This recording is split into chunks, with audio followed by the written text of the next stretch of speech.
What's your biggest learning, do you think, since you become a business owner?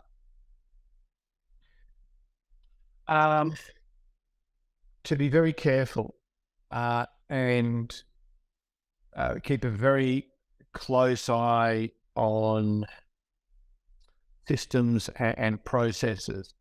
One thing I learned very early was, there was a particular bank that we dealt with, long application form, and while we had the ability to fill in the application form and send it off, I realized that if there was part of the application form that was wrong, or there was some incorrect information, or something that we hadn't done, the amount of time it took to fix that up with phone calls, waiting in a call queue, um, was absolutely mind-boggling, and it just heightened the importance of just taking that little bit of extra time and care to get things right the first time, rather than having to go through the time, money, and resources to fix it.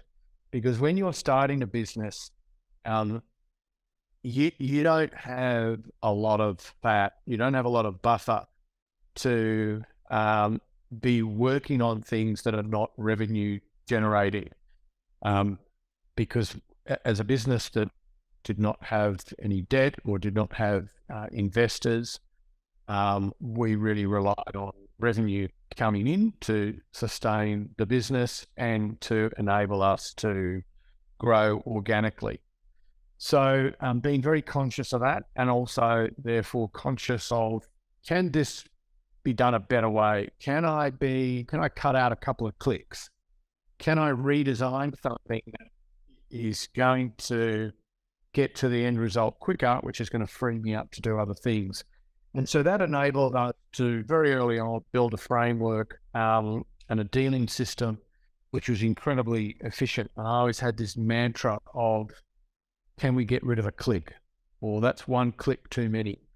And, it doesn't seem much in isolation, but when it builds up, and we have about an hour each day to generate all of our revenue, because that's when decisions are made. Because as you would know from your time, so BBSW comes out, wholesale rates are set at 10:30, and then decisions are made after that. So there's a very short period of time to communicate all these deals. So being very efficient and productive was really important. So having a clear idea on that, and also of not wasting money. I used to marvel at organizations that would do capital raises and then get a nice fancy office with a marble reception desk and say, right, aren't we great?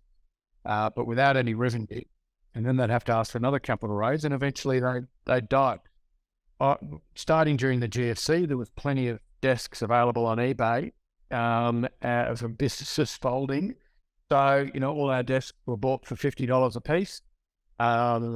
Moved into an office in Surrey Hills, and we're just careful with the dollars. It's my money, so it meant I was being a little bit more careful. And so I think that's important. Just being really wary of efficiency, productivity, but also your cash flow, and just being sensible with those dollars at the early stages.